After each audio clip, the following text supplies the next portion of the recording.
ప్రత్యేక హోదాకు సమానమైన ప్రత్యేక ప్యాకేజీ అందిస్తున్న సమయంలో అవగాహన లేకుండా మాట్లాడితే రాజకీయమే అవుతుందని ఏపీ ఎన్జీఓ రాష్ట్ర అధ్యక్షుడు అశోక్ బాబు అన్నారు. తిరుపతిలో జరిగిన ఓ కార్యక్రమంలో పాల్గొన్న ఆయన కేంద్ర ప్రభుత్వం ప్రకటించిన ప్రత్యేక ప్యాకేజీపై లాభ నష్టాలు అంచనా వేసిన తర్వాతే తాము నిర్ణయం తీసుకుంటామని చెప్పారు. ప్రత్యేక ప్యాకేజీ రాష్ట్రానికి లాభదాయకంగా ఉంటే ప్రత్యేక హోదా అడగాల్సిన అవసరం లేదని స్పష్టం చేశారు. మందిని ఎప్పుడు కంపేర్ చేయకండి. సమగ్ర రాష్ట్రం విడితో నష్టపోతామనేది ఆ రోజు ఎస్టాబ్లిష్ చేసాం కాబట్టి పోరాడాం. ఇవాళ స్పెషల్ స్టాటస్ రావాలనేది మనందరికీ కోరికే. వస్తే స్టేట్ డెవలప్ అవుతుంది.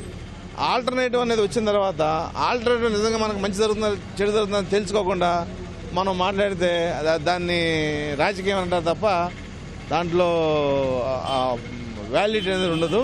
అందుకే మేము ప్రభుత్వాన్ని అడిగాం, మనకు స్పెషల్ స్టాటస్ వచ్చినట్టు మాకు ఏమేమి వచ్చి ఉండేవి, ఈ ప్యాకేజీ మనకి ఏమేమి వచ్చినాయి, ఏ ఏరియాలో మనకు లాభం వచ్చింది, ఏ ఏరియాలో నష్టం వచ్చింది అనేది ఫైనాన్స్ డిపార్ట్మెంట్ వాళ్ళు కానీ ఒక ఎకనామిస్ట్తో కానీ ఒక పేపర్ లాంటివి మీరు రిలీజ్ చేస్తే దాన్ని మేము చదువుకుని మేము దానికి కావాల్సిన మన అభిప్రాయం చెప్తాం. ఒకవేళ ప్యాకేజీ మనకి లాభం రాకపోతే we will bring pressure on the government of India.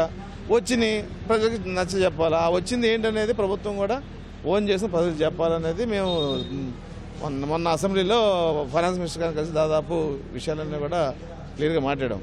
కాబట్టి అది వచ్చేదాకా వెయిట్ అండ్ సీ.